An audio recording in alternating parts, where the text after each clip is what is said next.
are at the bottom of the table, looking at the likes of Secret, TrainHard also being included. We have seen flashes of brilliance. We have seen excellent individual plays that, done more consistently, could result in a win. Empire, I'm also going to lord it over your head here that you chose to go to Clubhouse and not Coastline. Didn't want to turn this into a frag fest. Wanted to go something a bit more structured. I think at this point we are the only region around the globe that has not played Coastline at all this season. You would be correct, and a lot of people in EU are saying this map has been recycled far too much. We don't want to play it anymore. So there you go. I did say maybe we would see some target bans. The only different ban we have seen so far has been this Valkyrie. And when I say the only different, they've banned it once before. This is going to be their second ban of it since like November of last year. This ban, however, from TrainHard, this is not their usual ban on this map. Their usual ban is Kaid by far. By a long ways, they will almost always ban Kaid. Maybe it's because they expect their other teams to ban Thatcher and that's their response ban. But as a whole, all the rest of the bans are pretty familiar. Both of these teams will be expecting it. And as a result, both teams will likely run the mirror. So we'll see if that comes into the lineup. But we'll start downstairs where TrainHard will start their defensive bout. And we'll see whether or not they can repeat what was once giving them those 3 points here on Clubhouse. What I am really curious about, whenever we see a anti-projectile ban come through, whether it's the Jaeger or the Wamai, what is the change that comes through from the other side? And there's that Kai pick, the one you were talking about so well that you would normally see it banned away. Not the case here. But with the Wamai banned away, I always expect that we're going to start seeing teams bringing along 4 nades. People spoke about when we came into the start of the season, oh, there are worlds here where you can run 6 frag grenades in a lineup and absolutely gut people. Think about when you see like a Maverick, for example, a Sledge and Iana together. Suddenly that's 6 frags that you've got a couple of magnets to deal with, which you have the Ash and the Sophia for in most cases that they can burn out. Everyone expected to see frag central, and we haven't really seen it all that much this season so far. Oh, one of our beautiful admins, cop it down the bottom of your screen. Start of the Super Week, pretty much as passionate as it gets. And I don't know if Milos reminded you guys, but if you go on Twitter and you tag hashtag R6EUL, you can possibly pop up on the screen. Go figure, huh? Get yourself famous. Mom, get the camera. My only sadness is that we don't get to choose what gets shown, because I want to find the ones that have a real testing question for you, so I can present it to you and watch you like squirm. But no, it does go through a filter. They have to make sure, of course, it comes out okay. But please don't let that put you off sending in some tweets. We always love seeing what the community's got to say, what their thoughts are on the games. And hey, put a controversial one out there and maybe we'll have a good discussion about it at some point. But Jess, round number 1 is underway. Seeing the Aruni and the Kai coming out for that denial, the Malusi at the same time. The smoke starting to feel very, very denial heavy so far coming out of the side of TrainHard. Oh, what a surprise. Empire going to the roof and doing a possible clear. This would never happen on the side of Empire. And if you can't hear the sarcasm, well, that's on you, because Empire is one of the most methodical and clinical teams inside all of EUL. They seem to do things the same way every single time. You were talking about lack of pre-placed drones. Well, that's probably because most of these players need them for the roam clear. You need about 2 to 3 going at any one given time so that you can confirm top 4's clear. Scyther, who 6-picked from the Ash over to the Thatcher, will be the one entering for some unknown reason. But if the drones call it clear, well, he should be good to get on down and make his work done. And they have 2 hard breaches to work with here, and that Kaid was 6-picked into, and they'll be very aware of that soon. So they'll have the Thatcher to deal with it. About half of the round has elapsed, though, and no one was even roaming there. So that's a bit of a problem for their time management, which they struggle with.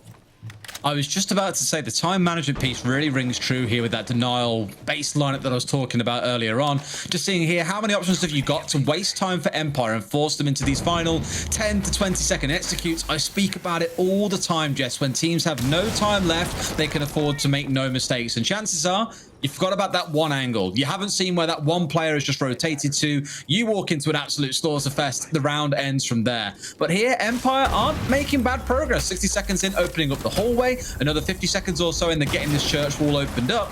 They're in a spot where they can start applying some pressure in here. They do get the second Selma blocked off the wall. The C4 comes out, not quite going to connect onto the player holding at the bottom of the stairs. But Durza has gone and done Durza things. How are you not holding this angle, Scyther? Oh my God, Durza's put them in the bin. 3 kills up main stairs. Guys, like, how? It's all I can ask. You've got One a guy person above. on a drone. You've got 3 on main stairs. bit of a shame and a bit of really good timing there from Dirtzer to be unpredictable to a team that thrives off predictability, and that's what's going to happen here for Empire. 2 or 3 taken out in a swift movement from the carbine. No need to reload when they all line up in perfect succession for you. As we get down to the last 20 seconds, it is going to have to be a clutch among clutches here for both Shepard and Dan. Dan hasn't had the best of seasons thus far, and, well, he's going to try and make it a better one, but Blaz will trade off onto him, shut down that clutch opportunity for him, and as there's a 25 HP Shepard walking through Moto, it'll be Spark to capitalize on the chaos, and all of a sudden, it will be round number 1 here for TrainHard, and not to pull away from that, but that is a crazy, unexpected play that you don't expect a player to do, especially when you've got triple wall open. You're going to know there's multiple people on main stairs there. That is such a Dirtzer play. Such a Dirtzer play. I can think of a few times this season where he just rocks up after being quiet all game, finds a 3K, and then disappears for another 4 or 5 rounds. It's one of those hero plays where I think it's fair to say in 95% of cases that is not going to work. You kill the first guy, the guy who's further up on stairs goes, oh, the guy in front of me's just died. Maybe I should get off drone here. Got off drone a little bit late, and then surely you don't lose the third firefight at the top of the stairs. But guess what? They do. 3K comes through. The round is ended there. Big hero play. It's a new little term I'm really enjoying saying at the minute. A hero play coming out of Dirtzer, no doubt. And now to say, great job, mate. Now you're on Malusi duty, because now it's Blaz's turn to go off and pull off a 3K. He moves over to the Jaeger, and we move upstairs into CC. It's funny because I think I commented that there was one team in EUL that had like 3 different Jaeger mates, and that was actually Kavana. It wasn't even TrainHard. And it seems like TrainHard, they want to follow the same trend, try and break out of this bottom standings tier that they're currently at. Yeah, I wanted to see where that drone was in relation to Dirtzer, and it wasn't close enough to be able to spot him moving up main. Sometimes you can just be droning over towards Moto and miss someone running up the main hallway, and that's all it can be. But this is something. All right, I like this, and I can't remember who I saw it from last year. They put a shield closer to red stairs. That's right over where Blaz is sort of standing, where that barbed wire is, and they'll put a couple of ADSs there to stop anyone coming underneath to try and blow up the wall denial from below. What they've done now is they've put in a super extended shield over towards one ADS to stop them from moving in. I have a sneaky suspicion they've done a little bit of VOD review here, TrainHard of Empire, and they're just completely countering them. I almost really want to say BDS is the team that jumps to mind, because I distinctly remember Alem being sat downstairs behind a Goyo shield. Now, I can't remember if he was attacking into it. I just remember he was in the area while there were setups on the downstairs in the lounge area. Here, though, we should be able to get CC wall open nice and easy with what's become the tried and tested strat. Get the dart breach down either side while it's booted out. Out comes the EMP. Wall is guaranteed to be opened on at least one side. However, unfortunately, the exothermic has been removed. I imagine that's what you laughed at, right? Well, I laughed at the fact that a lot of their strategy looks like it's trying to deny the impact from below, and that's all well and good, but you didn't ban Thatcher like you usually do. So what was the point? Is the point because you expect one person to come up red stairs? Is the point because Joystick always holds a C4 from below and you're trying to block the line of sight? He's always outside lobby double door. I've seen a massive amount of games of Empire doing this. I wonder what it is to counter, or whether they just seriously thought Empire wouldn't take a Thatcher. I think the fact that you get that east wall open so easily when the Thatcher's available, like as we mentioned again, Selma on one side, exothermic on the other, that wall is guaranteed to get open up. In a way, it's almost become more popular than even seeing a Maverick. I know it's banned away here, as is the Havana, but for a lot of teams, it's been the go-to. Bit of trading going on here around the garage area, but Noera stays king of the hill up here in Catwalk. 2 kills coming across his way, both Scyther and Shepard removed. Arguably, their job's already done with that east breach opened up, but suddenly your attention now starts thinking about, okay, where is it that Empire want control of? I always say you want at least 2 compass directions of control before you look for a plant here. You go for garage, you go for the default plant in behind the server stack, or you try and take control of the cache wall and try and plant inside a cache instead. There are options, is what I'm trying to say here, and for me at the minute, it looks like for Empire, it's going to be this garage take. Tends to be one of the really strong power positions for the defenders, and then therefore the attackers once they start to make their ingress. You would have seen they reinforce both sides of it. That's because it's going to force the attackers to have to use another exothermic, which, guess what? Shepard's dead. No opportunity means that they could only jump through the window if they do get their way on in. Good little bit of trade there, but Dirtzer, he'll be able to take out Joystick on the different pinch push, and there's even a Surya gate on this window. I don't think he has anything but possibly a drone to be able to cancel it, and when you're in a 1v3 situation like this, not enough time left. You have to commit body and soul, and that's going to gift a freebie to Dirtzer, as that is now 2 rounds in the hands of TrainHard now on a map that I did, rightfully say would possibly be one they could walk away with a win. Let's just recap real quick. Round 1, Dirtzer, 3k up main. Round 2, No Error, 3k on Catwalk. In 2 rounds so far, the 2 that Temper have taken, they've had these hero plays that Empire just simply could not stop or shut down. Doesn't matter how much resource they commit to it, what players they have focused on the angle, TrainHard are just hitting better shots so far. And I don't want to say that's going to become a recurring theme every single round, but it's clear that the pressure isn't there in the way that it should be to shut down these players in the spots they were. Round 1, okay, we can give away and say, fine, drones messed up. They didn't know where Dirtzer was coming from. They didn't see him before it was too late, whatever. That round there, though, to lose 2 so quickly, I think, in the garage, and then lose a 3rd not too long after, that just, again, completely collapsed the round for Empire and threw away any hopes of being able to bring something back. I'm hoping we see something better here in round 3 now that we go to gym and bedroom. The only concern for me is that you see a very similar holdout here to the east side inside of CCTV and Cash, which probably means they're going to have a war over here against a member of TrainHard. And I'm, again, just thinking, what happens if 2 or 3 kills come flying through again, Jess? Well, I was looking over towards their statistics, at least on the attacking side for Team Empire, and I'm saying to myself, okay, how do they usually do when they're attacking onto this side? Well, it's their 2nd best attacking side. The best attacking side is CCTV. That's the one they predominantly win. So to have lost that quite decisively, they're ending in a 1v3. That going over into Master Gym, they technically, and this is just statistics here, don't have as good a chance, or at least usually they don't. So for me, I want to see TrainHard keep the same vibe, and by vibe, I mean it's clear that they're trying to use whatever mistakes Empire are making and manipulate that. They're not trying to create a chessboard that works on their own terms. They're waiting to see what Empire's move is, and then they respond accordingly. And I think that's good against a team that is waiting to play that next step. And once it's interrupted, it can, domino effect, just affects every other step thereafter. It's like when there's a child in the corner having an absolute tantrum and you're just sitting there quietly sipping from your tea. It reminded me of Kavana versus Rogue back in week number 1 when Rogue were kind of going absolutely crazy, charging around like a bull in a china shop on the map. And you just had Kavana sat there very quietly like, well, I guess we just play a bit of Siege then. We just do our thing and get on with the job. And they won. You haven't got to do anything special. A little bit of advice I always give to people in rank, less so in this game. I'm nowhere near good enough at rank to give advice, is let the other side make the mistakes. You haven't got to make the crazy plays. Let them do the crazy stuff. We've seen both sides of that coin kind of come into effect. Again, round 1 was Dirtzer taking the initiative to make a play.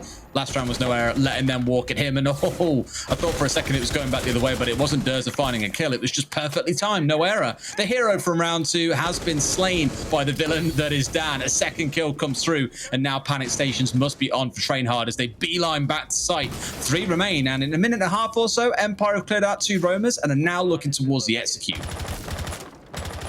Well, TrainHard, it looks like they want to square away this number that it's an advantage Empire hasn't had since this entire match began. And so for me, I'm looking towards Empire and saying, okay, what do you need to do now that you've got the time on your hands? You've got 2-man advantage over your opponents here. Don't throw it away. And that's something that we see a lot of teams do, unfortunately. TrainHard, if they're not careful and they try and play the hero play like we saw just there, can lose numbers. But no, Blaz makes it only a 1-man advantage in total. And when you're down to the wire, and Team Empire, when they leave it down to the last 5-10 seconds to execute, which they're known for doing, they need to be careful they have enough numbers to overwhelm the site. Otherwise, hey, look over. We've got a shotgun 2, I believe. If I'm looking over towards both SMG-11s, then that's a really precarious situation in close quarters. Oh, we're always so nervous about timing for Empire. They've got to pull the trigger and make it happen. There we go. The 2 kills they needed fell by the wayside to Empire, and that may as well have been a close to flawless round. I have to think it was. Very dominant by the side. When there's no, again,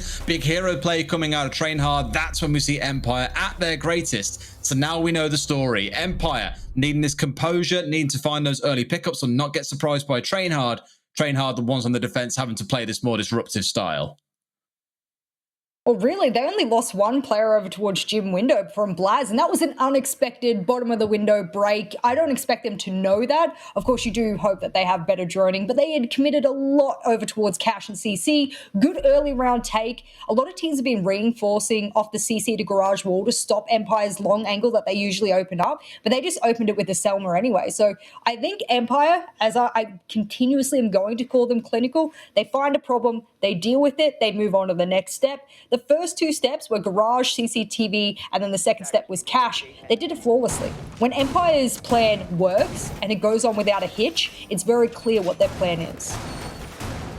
Alrighty, round number 4. Back downstairs we go. I always love talking about it. Not so much in a game of halves, but a game of quarters here, because it's what you get into. End of the 3rd round, you go back into it all over again. I suppose big changes here. Nothing really on either side. It's again that kind of denial game coming out of the side of TrainHard.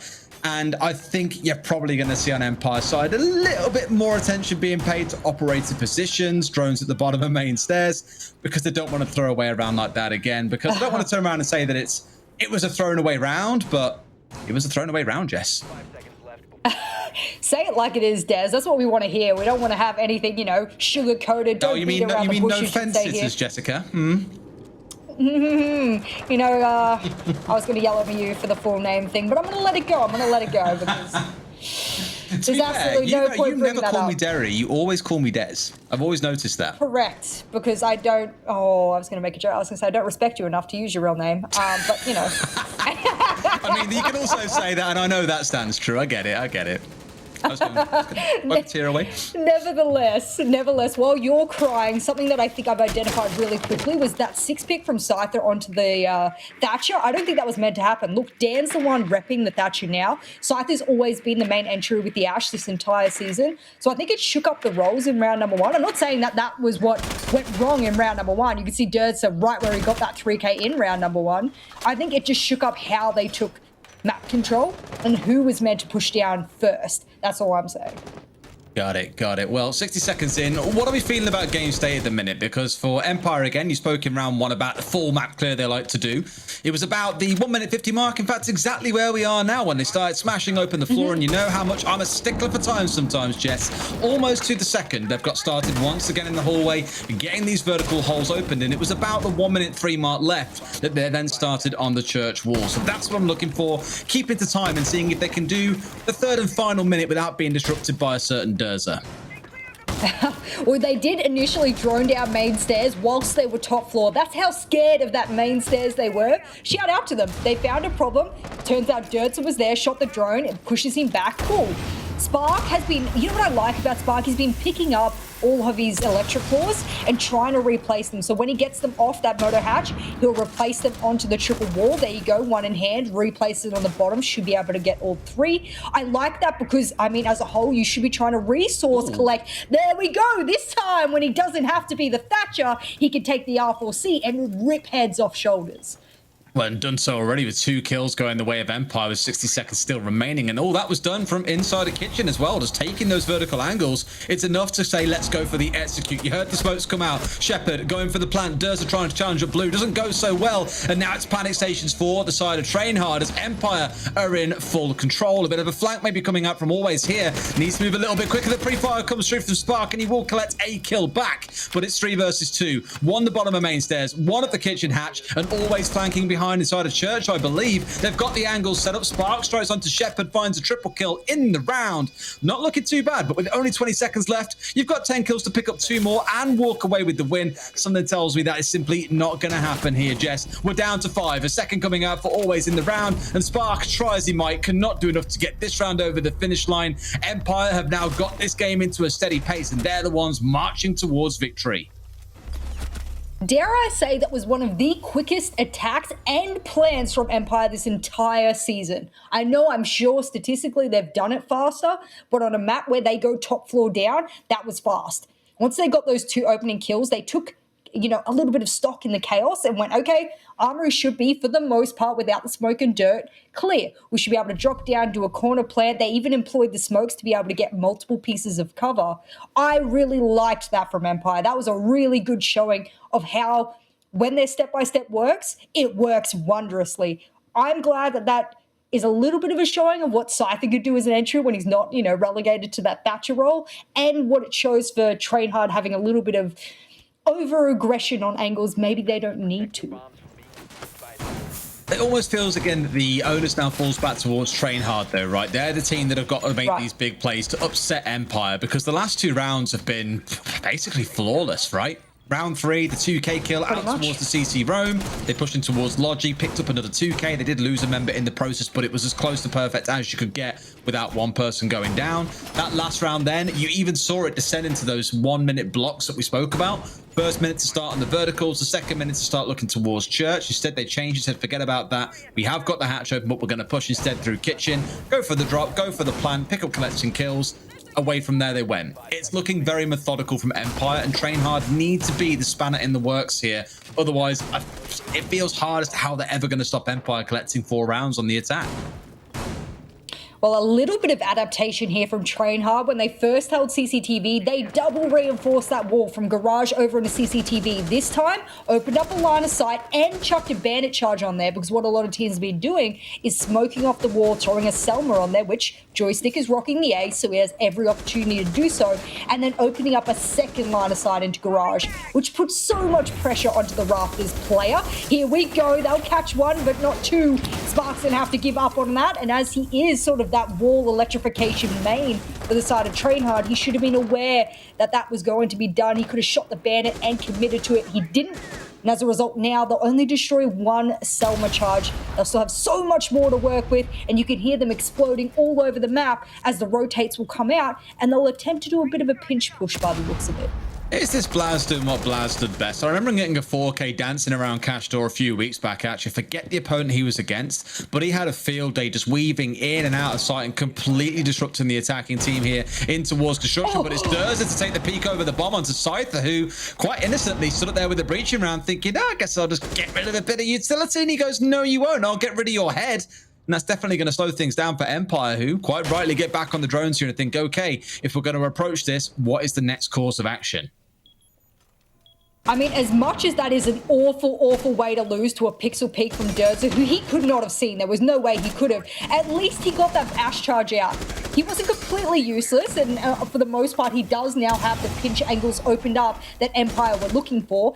This is going to put a lot of strain onto TrainHard right now. They need to take stock in multiple areas. They don't have a lot of intel operators, and one of their big hitters, Blaz, goes down, but Durza, he's having a field day here today on Clubhouse, and finally, they'll get rid of him, but not before evening the man count. It looked like he was absolutely going to get himself behind cover then, but clearly as he ducked down, well, took a shot to the head and off the map he goes. Grenade coming out towards Spark, who survives the initial impact. Returns fire with his own here. C4 coming out in conjunction with a smoke. A little bit of miscommunication between the boys there. Quite possibly. 3 versus 3. 40 seconds to play with. There's still time for either side to pull off something special here, Jess, because I feel for the side of Empire, they've got everything open they need. They've got control of construction. They've got the east wall if they need it. They've found the kill on Spark, who's playing in red. Chaoxis steps into his position there in the grave and collects the kill onto Joystick. He is down, not quite out, but that diffuser is on the ground. It's going to have to be a bit of a frag fest, I think, in the dying seconds, as Empire need to go for a push. You've got Shepard holding the near angle, but now you need always to step in and go big. Finds one onto the peak in garage here. The 1 versus 1. It comes out. Why are you looking down, Chaoxis? Think you know something went wrong there. Shepard to collect the closing 2 kills and be the hero player for Empire to give them round number 5. So what happened there was, unfortunately, after shooting the player over towards Cash, he had run out of ammunition in his SMG-11, which happens to all of us who will main the SMG-11. If you're trying to take on multi-kills, forget it. Pull out your secondary. You will not have enough to work with, and that's what happened to him there. If he had any other weapon, that might have been a different story. Unfortunate that it comes down to the final 1 versus 1, and that's the case as well. Round 6 we step into. Empire, after going down 2-0, pulled it back to 3-2. Again, I'm sensing it's going to go to 6-2, but round 5 gives you a little bit of hope, dare I say, Jess, where it was a close one. It did come down to a 1 versus 1. You see TrainHard taking this 3rd round here and giving themselves a 3-3 at the half, or do you think Empire march on to 4-2? Oh, I mean, it looks like Empire took the first couple of rounds as a little bit of a warm-up, dare I say, and it just seems they've been getting better and better as the time's gone on. That round looked shaky, and that came out of the fact that I think that they weren't expecting to lose Scyther so early in on the ingress there. He only opened up the wall. He didn't really have any of those kill impacts like he did on the round where they were pushing bottom floor. Now, I don't want to say that they're leaning on Scyther to be the big hitter, and statistically, that isn't necessarily shown on Team Empire stats as a whole. I mean, Scythe is second rated, always is the highest rated, very, very closely followed by Shepard and Joystick, with only Dan having a bit of an off season. So they don't always lean on him to be the big player, like maybe Na'Vi has those big hitters on the team. I just think Empire can take momentum and run with it and can see what is working and what's not. And so on this round, the last round of the first half, they should know everything about TrainHard. They won this one quite dominantly. They can do it again. Yeah, they bled two members so early. TrainHard did at the start of this round previously. I think it was marching after about the minute 20 mark or so and just found 2 kills on the side of Empire. Then proceeded in towards logistics, picked up another couple of kills, and it was basically done from there. The writing was on the wall for TrainHard. They were not taking that round. However, looking back at the previous round, we said back in round number 2, well, Noeros just pulled off a 3k out of seemingly nowhere and won the round for TrainHard. Round 5 was very different. So let's see if round 6 takes up any differently. It is going to start the same way, where you want control of the CC side of the map. So you have control of the south balcony that borders in towards the sites. It's always that question of how much time can you waste here? So how much can you starve away from them? When it comes to the attack, and he thought he dipped under the rotate, but not quite, or through the kill hole, I suppose I should say. Does that more than happy to pick up the kill onto Always, and that's going to sting because that's your frag grenades gone, Jess. This is what I'm talking about. Empire, they have expectations, and expectations can often cripple a team. If you expect them to hide in there and play time, you are wrong. You are absolutely wrong. And Jess, I think that this is the biggest thing here. He just whiffed that EMP into the drone hole and didn't use it to get rid of the mute jammer, so that wall now won't get opened up. So Durza is in heaven right now. He can sit here and just gun out to his heart's content. Does get a couple of shots onto Scyther, but can't quite connect the kill. Down to about 60 HP here. The Ash looking a little bit worse for wear, but still able to frag out if needs be. It's a 4 versus 3. TrainHard with the advantage. You sat here thinking, okay, they can do this, especially when Blaz can just sit in the corner and pull out a play like that. Sure, he gets traded out, but at the point where you're in a numbers advantage, you'll happily take 1-for-1s. Noera, another, as Joystick seemingly had no idea he was at the top of red. Looks like this half is going to balance out 3-3, Jess. And I think if you're on Empire's side here, you're probably just saying, man, we really could have picked up more with how well we played some of these rounds. It's an absolute truth, and the way that they were able to trade over towards Adam's spot there, that's in the secret or storage area if you're not sure what we're talking about, that shows me that Empire know fundamentally what to do. See that smoke flying out as well. That should give a really good indication to Shepard, but very unlikely he can see through the smoke. So even if he strafed all the way left, he might not be able to spot that player who would be able to see through it a little bit better than him. Take that back. He'll pop the arm, but won't collect the kill. And I mean, yeah, this seems like a pretty impossible task here for Shepard. Mind you, on this very map, on defense, we've seen him pull out a 1v3 clutch post-plant situation, so nothing's impossible when you're talking about Shepard. 7 seconds left, no time for the defuse. He's going to have to go for kills only. As he's looking through left, right, and center, he'll go down before he has an opportunity to spray, and TrainHard, there we go, will even out the first half. But if we look over to them statistically here, or we just say, how well do they do on defense usually? How well do they do on attack? Are they more defender or an attacking-sided team? They are far more a defensive-sided team than they are an attacking. So coming out even actually bodes better for Empire. Ooh, well, now let's see how things switch up once now. TrainHard step onto the attacking half of the map. The defense, again, relying on certain erratic moments, I think, to pull out any kind of magic, or just pivoting your feet and picking up a 3k is never going to be frowned upon too much. We'll see how Empire fare on the defense. Kicking things off, they're doing what we didn't see TrainHard starting out with. It's going to be the double electrification ops coming out. The Electro Bros, as I took to calling them for a short time last year, they're going to step in and play heavily for this Anal. So it's going to be Spark, ironically named, coming up with that Thatcher against the 2 electrification operators.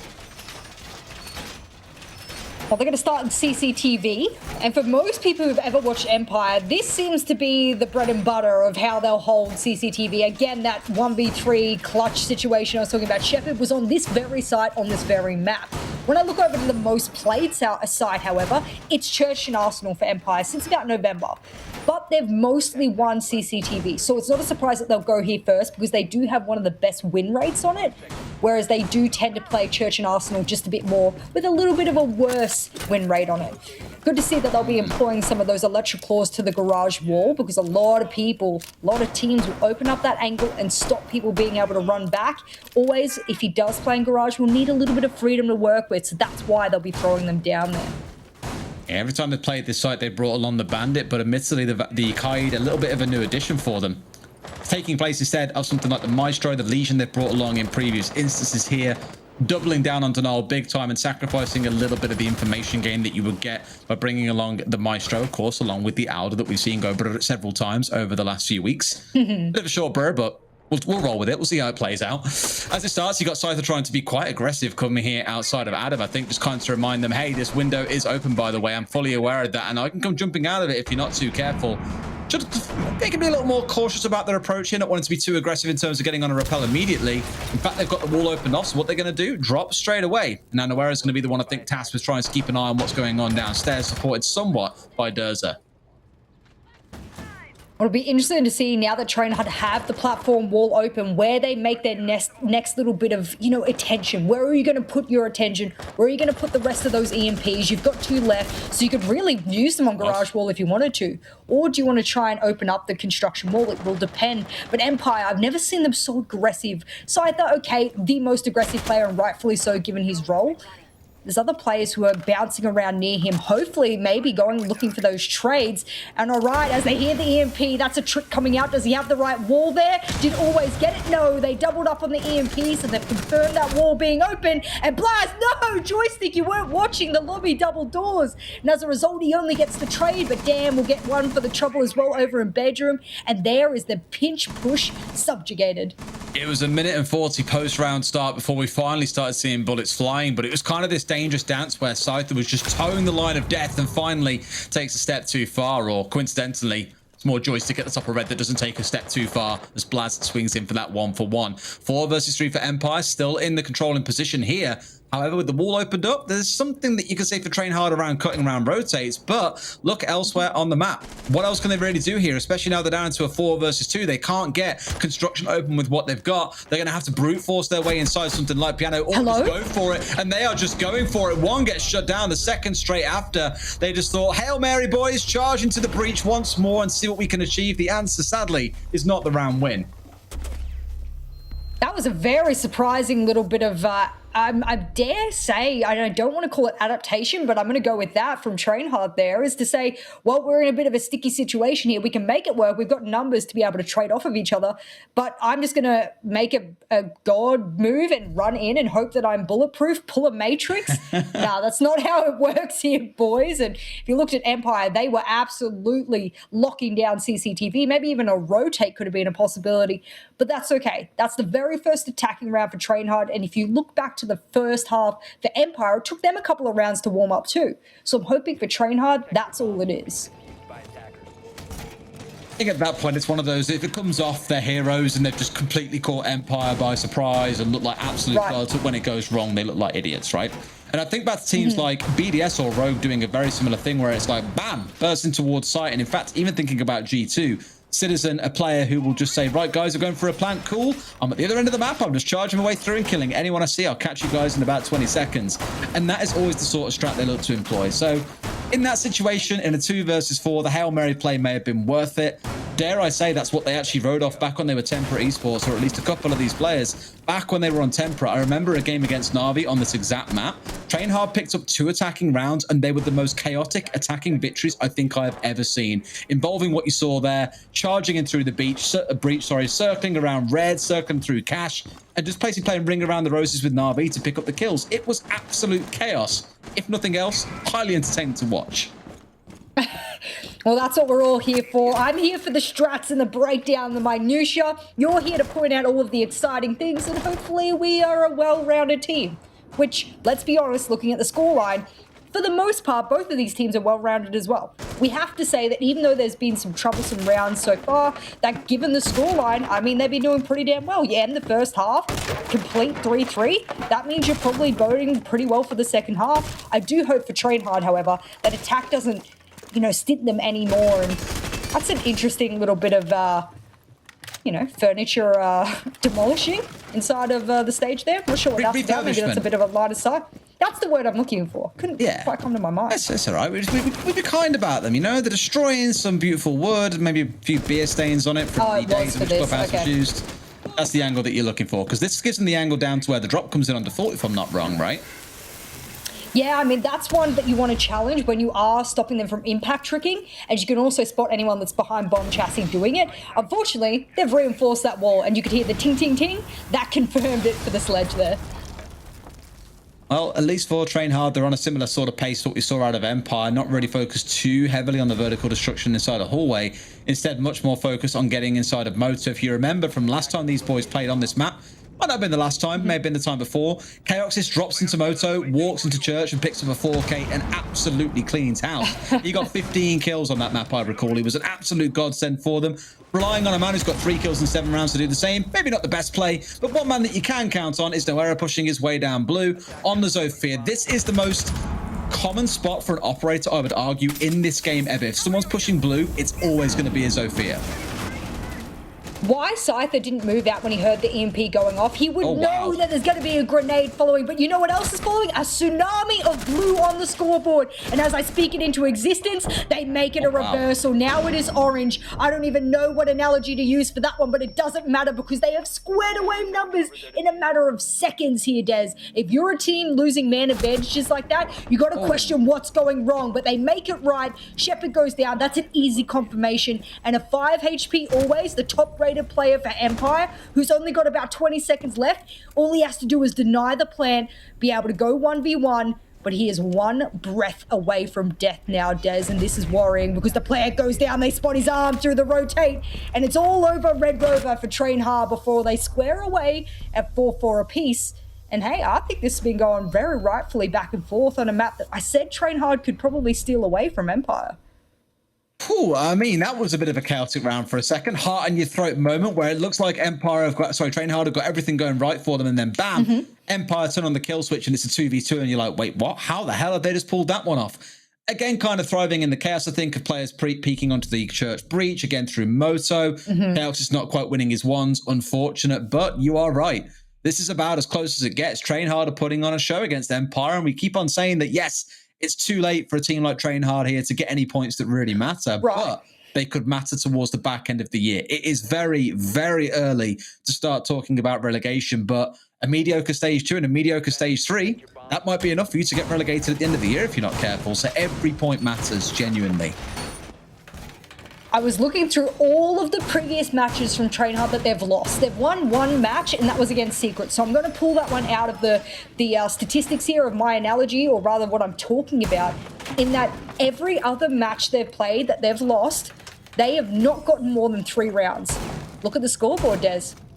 4. Be happy. I mean, this has got to mean something good here for TrainHard, because if they can break that usual trend of them not getting more than 3 rounds on any given match that they've, that they end up losing, which has been all of them bar 1, maybe this is telling us that they are going to walk away with a win again. Don't want to, spook any of the Empire fans out there, but that tends to be the trend for TrainHard. Love Mick's little stance there as well. Durza starts out with a 3k onto the Jaeger just as we get announced that there's Nurse coming through in the next patch. Go figure. Of course, if you haven't seen those guys, designer notes are out. There are some changes in there. Feel free to have a look in the break, have a rifle through those. They're not super long this time, I'd say, but there are some interesting changes in there that I would love to sit and have a conversation about, Jess, but there is indeed a game that we need to get through first and foremost. Let's see how this Eastern take starts out. It's the same rotation as what we saw out of TrainHard in the first half on the defense. And there's been a quick clear of this east side CC hold, and also a very slow one in which we saw Empire never even get past CC and Red Stairs in the first place. That's why you have to keep yourself in the game, keep that head and that mentality. I don't want to say that there's any momentum shift here, because it's been back and forth for almost the entirety of this matchup. So really, mentality here is just to keep that going at the very least. My big thing here is that when we saw Empire attack onto this, they had quite aggressive players to go up against. I don't think Team Empire will make the same mistake. I think they will try and use this as a time delay, whereas TrainHard used this exact hold more as an opportunity to take early kills.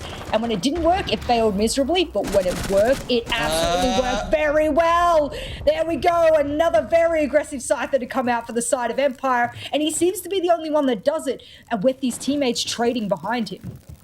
It's pulling off for Dan, because last week against G2, when it was Citizen versus Dan seemingly all the time, between them both, they were just exchanging blow for blow, 2Ks, 3Ks galore, it felt like. Whereas today, Scyther's like, yeah, I really fancy a go of it myself, actually. Swinging out to get 2 kills on the breach as well. has again crippled the attacker's dreams here. TrainHard, hey, bringing one back with Calx is finding a nice shot onto Always. It is 2 versus 2.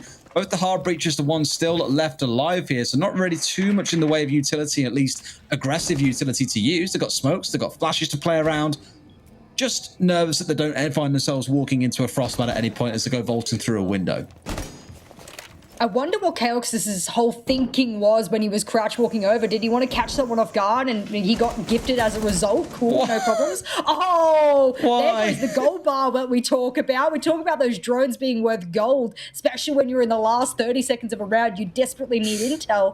Look at right where joystick is as well. Some players will prone there and it actually hides 90% of their body. So if he does stay in that position, they don't have a drone to work with. That's dangerous, but they decide to flood the site and do it in unison. What a shot through the gold bars on a joystick's head as well. And as they start the play, it is a unified 1v1 essentially until Blaz finishes it. That impact will hit, but Chaos's gun hits harder and Shepard goes down. And when it looked all lost here for TrainHard, they recollect themselves. No more just running in one by one through the CCTV breach. They'll use the smokes and flashes to their advantage.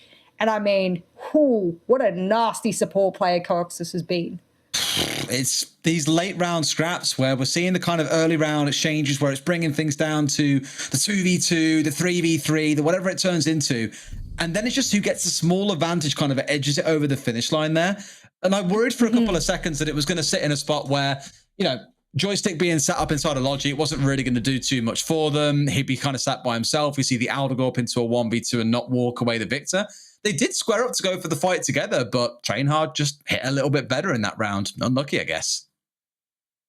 Oh, that's how it can happen sometimes. It comes down to gunfights, and I do want to point out that they had worked that out really well. They'd blocked lines of sight with the smoke. Usually someone's sitting inside a bathroom. No one was even there, but they'd pre-thought about it. So I think for TrainHard, there was so many glimmers of hope of them being a good team. I think I said in the pre-show that I felt that TrainHard needed a stage or two to really collect themselves as a team. They were thrown into the deep end by being put in EUL as pretty much a brand new team. It doesn't matter how many experienced players you have on a lineup. When you're a brand new team, you have 5 people that need to synergize and work out coordination. That takes time. So a really big shout out to them for staying strong mentally and beyond. I mean, we spoke about like players like Blaz, for example, and the kind of magic that he would work. You would, back on Penta, stick a drone at his feet, let him run around like an absolute lunatic, and he would slaughter everyone in the server. Especially back in Challenger League Season 11, that was the one before the season that we just had. He was by far and away the best fragger they had, and whilst he didn't quite retain that title in the last season, that instead went to Mexis playing for the side of Homeless. I think for Blaz, he still retained that greatness, and it seems like here in EUL, like so many other players, and Sloth is a player that jumps to my mind, they may have shone in other leagues, but as soon as you put them in the big leagues, it's not as easy to shine as brightly as they want to. I'm not at all using that as a slight against them, but it does go to show how big a step up a league like EUL can be from something like Challenger League or Nationals. Remember Joe? I'm just saying, there's been so many examples recently where players have absolutely popped off in the predecessing league or in other leagues, and they come into tier 1 play and they absolutely crumble. And a lot of people say, no, Joe did good. He did. I mean, in the first couple of games when he was let loose, and then tier 1 teams figured him out, as tier 1 teams do, and they just shut him down time after time. So realistically, you can have crazy players, but the moment they get tossed in the deep end, there's only so long you can thrash around before you get tired. Absolutely agree. And that game one, we'll never forget it, actually, was here on Clubhouse. Every window or doorway he was at, he made Clubhouse his playground. It was like a kid's wacky warehouse. You know what a wacky warehouse is, by the way? Have you got those in Australia? No, I don't. Wacky warehouse is like a massive warehouse where you just go and have like a ball pit and slides and all kinds of... is that what it's called? Yeah, we call I assume it like you've got them. Ballpark. Yeah, it's like a wacky warehouse sounds way more fun. It does. I'll give you that. If we can find an adult wacky warehouse, we'll go and find one at some point. It'll be hilarious. Guys, we will make content. I promise you, ladies and gentlemen, we will make content of us running around a wacky warehouse together, because that is going to be the funniest thing. I used to go around them as a kid. But I don't want to take too much away from this game, because the one thing that I wanted to point out that I thought was really interesting is how much they invested over to construction. Did Empire know that TrainHard would push here? Is that what they're sort of banking on? That, okay, they're going to do a really heavy reliance push over to construction? Because look how many mute jammers and reinforcements were there. And they haven't reinforced this wall, so that if anyone tried to open it, it would require soft breach, or they could get shot through it. They're absolutely trying to say, no, you cannot open up logistics. That's why they committed 3 mute jammers inside of construction. We've seen it historically, actually, when Empire on the attack, they opened up the logistics walls so they could get a bit more of a firm grasp on construction. But here, by trying to say, no, you have to come through the single doorway, leave the whole wall soft so you have this lovely line through it, you can very comfortably swing onto anyone that tries to challenge. And I'm very surprised to see that it wasn't Scyther standing behind the bomb playing that angle, but instead, look at the top of your screens. Scyther is flanking up towards main stairs here, but he's got to go quick because the smokes have been deployed, and surely the team is saying, guys, they're executing, they're starting to think about a push. We need to think about a flank coming out right now. Actually, what they're doing there, Des, is they're deploying the smokes early so that they can bait out any player denial. This is what Empire did on the previous round when they were tossing out some of their C4s.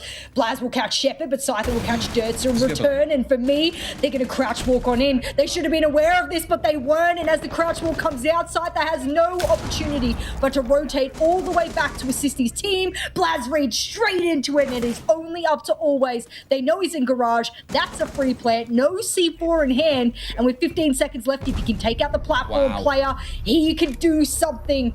But it's Chaoxis yet again hitting absolute headshots for his team. And dare I say that with that initial smoke bait, and mind you, they smoke baited twice, that was really good. I think Empire misread that. Did they not know construction wall was open? Why did they only smoke the door? It was... I don't know, Jess. You'll have to go and ask him for the real answer on that one. I think, again, though, when the only impact that Empire have, the only gunfight they walk away the winner is ones when Scyther's on the flank and gets a couple. I think he got one through the hatch from below, actually, as well, which is quite nice, which is something. That was it, yeah.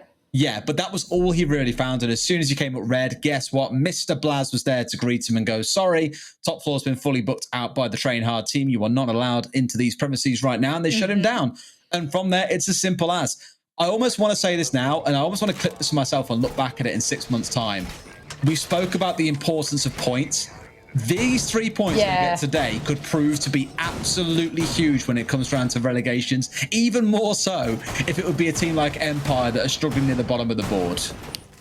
Whoa, whoa, whoa, calm down. You are ahead of yourself here. As a Russian team fan myself, they are not out of this. TrainHard have only secured themselves at least 1 point by being on the 6th round. And if you're not sure about what I'm talking about here, Empire, if they win the next 2 rounds, they will propel themselves into overtime. Then we go into OT points. Whoever wins OT gets 2. Whoever loses OT gets 1. So Empire are not out of the points running just yet, nor has TrainHard secured only their 2nd win of EUL this stage. So I don't want to throw anything out there just yet, but they are looking good. I'll give you that much, Des. They're looking good.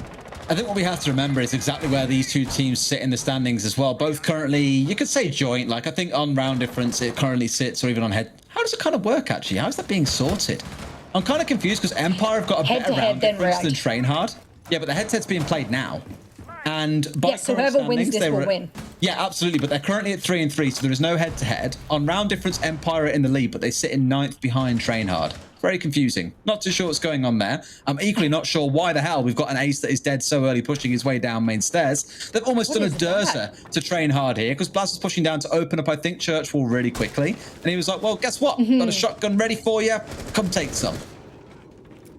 That's a really precarious position for Shepard to be playing. I would expect Scyther to be there. I mean, look at how aggressive Scyther's been on both on the attack and the defense. Instead, it's a shotgun-wielding Shepard. Why not? But he was very aware, considering how quickly those cameras, those default cams were shot out.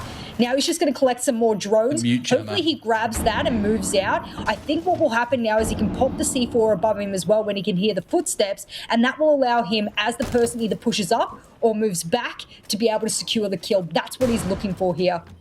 I think he was hoping Noera would be a little bit closer here, and he's going to walk his way back down. They're going to see him. Oh, bit of a kill trade coming through almost between both sides. Noera down to about 50 HP. Shepard about 20 here, so you can tell who walks away the better of that trade. But playing behind that mute jammer on the corner makes it so difficult to get any information on the tight corner without the drone being a bit further away and getting tagged out for free by the shotgun. But Shepard has said, yep, I know I've overstayed my welcome. I will back away to Moto. Good, sir. Feel free to step down and try and take control of main stairs once more. But 2 minutes have been wasted. They've killed the ace, and they're definitely not going to be getting Church Wall open without getting the...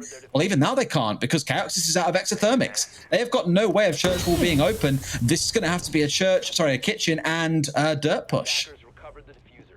Oh, Spark looked like for a moment he was going to go running down dirt with them, but they really need him to actually drop down the kitchen hatch, because if they don't, then he'll get shot out by Joystick Shotgun. He's in a 2v1 right now here, and he's popped out his last smoke babe. But look behind him. He has to trust that his teammates has his back. He doesn't. Grenade will pop out, and they will take Armory control as a result. With 30 seconds left, one player down on the kitchen hatch. It is Spark, and Dirts are eating a lot of that remaining smoke babe. They have every angle to their disposal here. It is a quantified 4v1 essentially. Dirtsa can't pick up Spark where he is, and with 15 seconds left, Des, I think this is going closer and closer to OT. Oh man, there's been so many times that this has come down to an early death in a round. This is the biggest example of it. Blaz, no idea. Like, if he was trying to catch them off guard and just think, I can get this open, guys. There's nothing to worry about. And they just didn't account for the fact that there would be a mute. Admittedly, it's not really what you expect to see at the bottom of main stairs. A mute with a shotgun sat behind a mute jammer. Fair enough. Not really something that you're used to seeing at the bottom of main stairs. Dies early, and because they have no hard breach left to threaten any of the angles, it is the easiest job in the world for them to hold the angles like inside of dirt, to wait for an attempted push to come down through kitchen and close the round out. It sounds critical, but all of that stems on Blaz's early death and a lack of droning from TrainHard. Unless they droned, saw Shepard setting up the rotates late in the hallway. This is just a theory, and I'd have to go back through the VOD. They saw him still setting up with his shotgun, and he thought, oh my god, if I run down, I can kill him making those rotates. But Shepard had just finished the moment someone got off a drone, ran up to that door. I mean, it could just be a timing thing. I'm going to be honest. I'm just speculating. You know what, mate? I always think about it in the kind of perspective of, like, dare I say, bigger teams as well. Like, imagine if this was G2 and Kayak had just done what Blaz had done. Everyone would be going absolutely batshit crazy about him, throwing around away, intense, screaming about it. Because it's a lower kind of ranked team, we kind of think, oh, well, you know, they're still making mistakes, they're still finding themselves out. We're so lenient. Why can't we say, Blaz, sorry, buddy, but you just screwed up big time. All right, I'll say it. Blaz, don't be such a silver bro. All right? Don't be a Des, Blaz. Don't do it.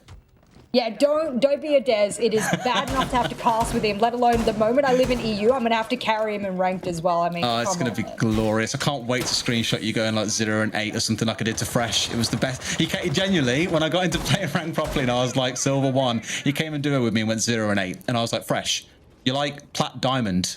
What is this? He's like, didn't happen. I was like, hey, mate, I got the screenshot. Oh, hit it. Hit it. Oh, did Blaz know?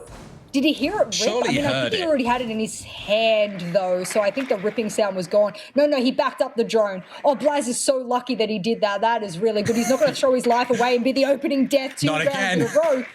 Not again, because guess what? This is TrainHard's last opportunity to get 3 whole points, ladies and gentlemen. Otherwise, we're projecting or propelling ourselves into overtime here. And once we get into OT, points start to get really precarious. Both of these teams desperately need the points. I know Des has harped on about it a lot for the long term, but in the short term, you don't want to be the bottom tier team. You just don't. You've only got 3 more play days left, including this one. Now is when you can get yourself off the bottom of this leaderboard. They're just constantly pulling at each other's legs here to drag them back towards the bottom of the leaderboard as they're kind of reaching forward to climb into 6th, 7th place here. I think Virtus Pro sit ahead of both of these teams on 7 points. They're both currently on 3. As you say, TrainHard guaranteed at least 1. Empire with a chance to step up and collect 2 if they can get us into overtime and close the game out once we get there. Let's see how this round proceeds, though. 1.5 minutes in. No one yet dead, touch wood.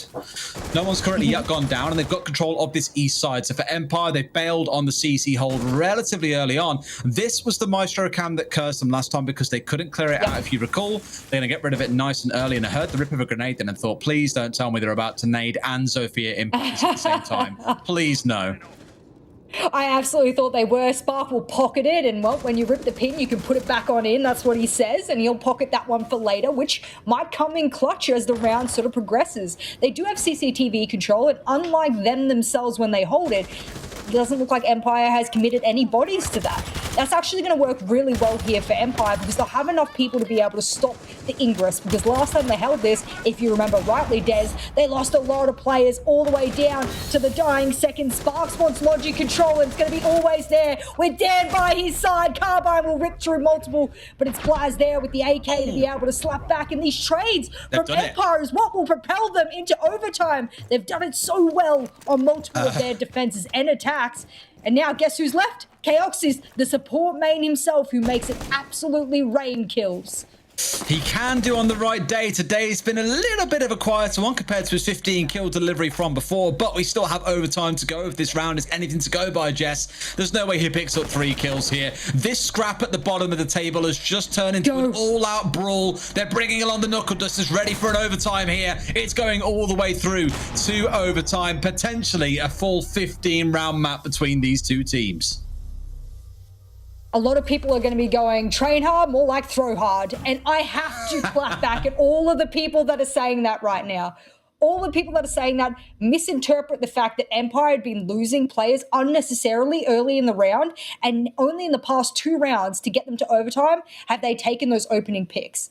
And we know that teams, and I don't know if this statistic still holds true to this day, but I remember, in my early analyst days, 6 Invitational 2020, for example, there was a statistic that was formulated to say that teams who got the opening kill were 70% more likely to win the round than they were before.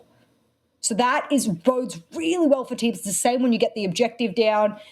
This is boosting your chance of winning rounds exponentially, and that's what Empire have had these past 2 rounds. So I wouldn't say it's throw hard. I will say, however, they did lose all of the buffer room that they had. Yeah.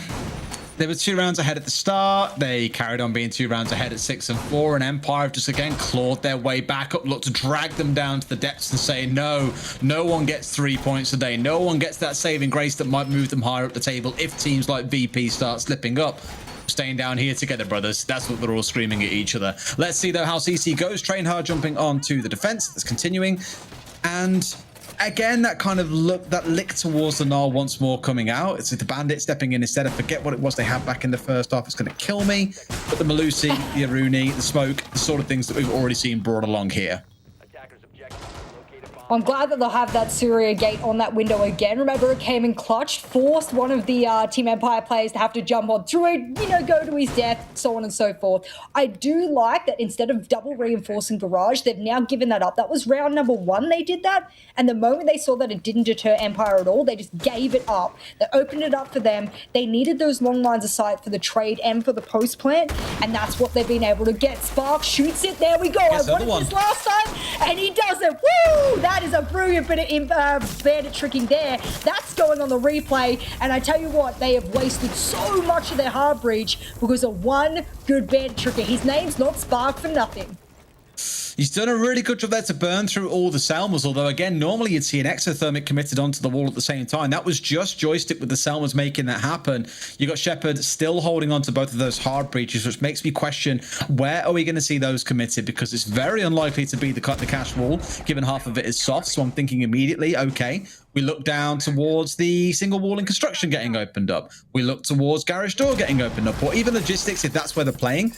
In fact, I imagine that's going to be the setup, but Scyther, does he know about the player holding into his left? I'm not convinced he does. I don't think so. No, I am not convinced either. And the reason I gasped is because he almost just shift W'd his way into that room. He's going to open up the window behind Blaz. Blaz doesn't seem undeterred. He knows it's a red herring. He doesn't have to focus on it. And as a result, he'll be able to take out Scyther, who, I'm sorry to say, buddy, but when Blaz pulled out the silver play, you pulled out the silver play by not droning. Drone yourself in or get someone else to drone. And guess what? There's the delayed drone now. I mean, that would have been useful 15 seconds ago. That's Joystick just sitting there shiftily, like swifting his eyes from side to side as his drone runs in a good 5 to 10 seconds too late. Gonna see what he can step in and do. You got Blaz on the downstairs. That C4 coming out. It was, but Joystick had already moved over, now taking a few firefights out towards the cache doorway. It's Spark holding tight here. Has a shield to play behind, has ADS, sees the man, but doesn't fire the shots. Flippy Joystick still stood up for at least for now, but you can see the intent here, looking again out towards the west, looking to get inside a cache and get that opened up. Finally, Blaz gets collected from above. That C4 hole he made was where he also got his death from as well, which I think is quite ironic. He doesn't net a kill from the C4, but he gets killed back as a result. There are so many guns looking over a con. Where are the rest of the Empire players? Are they all focused there? I think there's one below, 3 in con. I hate to say it, but using this one-dimensional push means you have to hit shots, of which, okay, Joystick's hitting them. He'll take out that bandit player. What are you doing, Durza? You're the big hitter for TrainHard, but you're standing in front of an open window. Oh, how was that not a headshot? I definitely saw Chaos' head, but the thing caught onto his arm instead. The small dip down, but Empire pulled off a BDS. It doesn't matter if you have a massive tactical disadvantage. They're in a spot where they can hit shots, and they don't care. Empire come through with a flurry of gunfights, a flurry of numbers push into sight. They close out round 13, and at this point, put themselves one match away from taking the lion's share of points and walking away with 2. Gotta say, Jess, you called it. It was far from over, even when TrainHard was sat at 6 rounds. Woo! That round was littered with mistakes from TrainHard, to the point where Empire, even though they were doing a very one-dimensional push, which shouldn't work when you have all of that utility to work with, C4s, the right angles, the right reinforcements, it shouldn't work. The attacking team should be at a disadvantage. But Dirts are standing in front of an open window. Surya Gates don't block bullets, buddy. I'm very, very sorry.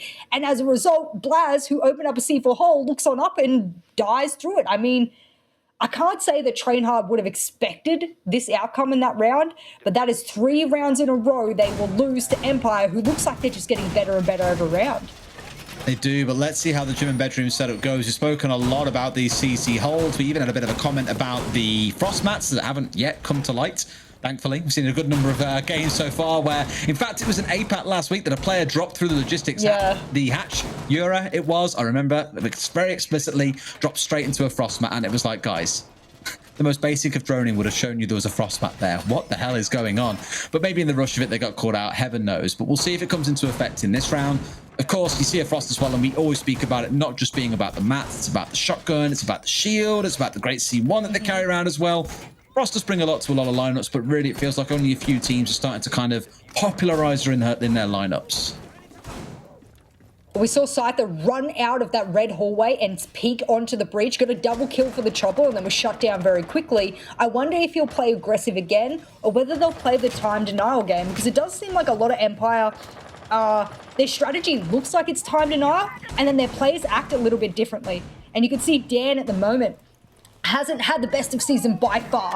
And that is not an understatement. That is not to talk him down as a player. He was extraordinarily impressive when I watched him live at the Milan finals. Rookie of the year by far then. Come into this year and been a little bit slower in his uptake in both the kills and all of his roles. And that's why things have shifted around and why you're probably seeing Scyther more in the fragging role. Starting out on the...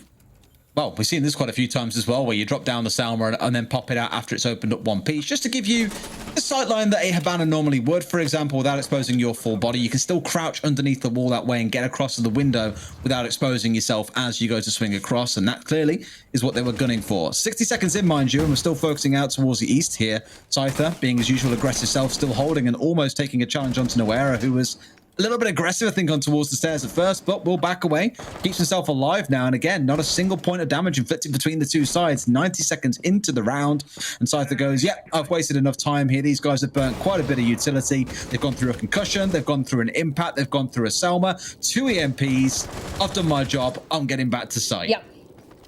That's all it is for Empire, and you could see the last time TrainHard attacked onto here, and they got a free, impact onto that Maestro camp that's not currently there, is that what they were trying to do is to just delay time almost as far as they could down to the 1 minute 30 mark. It is very clear that their support staff have turned around and gone, if you can hold this to the 1 minute 30, you don't need to be there any longer. We believe that's enough time delay. Go back to site, play numbers there. Last time they did that, it worked really well for them. I'm guessing that's what they were hoping to repeat, because this is their match point now. It is indeed. I mean, again, I'm always getting nervous when we enter that final 60 seconds and we see all 10 left alive, because it normally means you're not going to see the occasional kill here and there. It's going to be an absolute flurry, and it starts off with a bang, the way that you dream of, always with a great C4 sailing out onto Noera on the south balcony. And now the push comes in. Blaz bolting in for one. Spark right behind. Do they know about Scyther in the back? Surely they do. They don't even know he's there, because he gets the guy in the hatch. What is this? Finds a second downs. Another Scyther has just done it for Empire. 3 kills out of nowhere, moves to 14 on the map, and TrainHard, man, Droning! It's so important! How have we not learned this after this whole map so far? Chaoxis finds one to start a bit of a recovery hope here, I think, for TrainHard, but 10 seconds remain. We've been here already, Jess. It sent us into overtime before. There's no way they recover. Empire and Cypher specifically strike deep into the TrainHard heart and get themselves the 2 points in what has been one hell of a map here on Clubhouse. 4 rounds in a row, ladies and gentlemen. Empire, they have what it takes. And unlike their Russian comrades of VP, they don't give up in the dying seconds or the dying rounds. They will propel themselves into the 2 points. Unfortunately, after all TrainHard did that entire match, they will only walk away with 1. The scoreboard is very top heavy for Empire, but there's not a single player that didn't have impact when the time mattered. And well, there you go. Team Empire will be your victors here today. And how does that shake up the standings?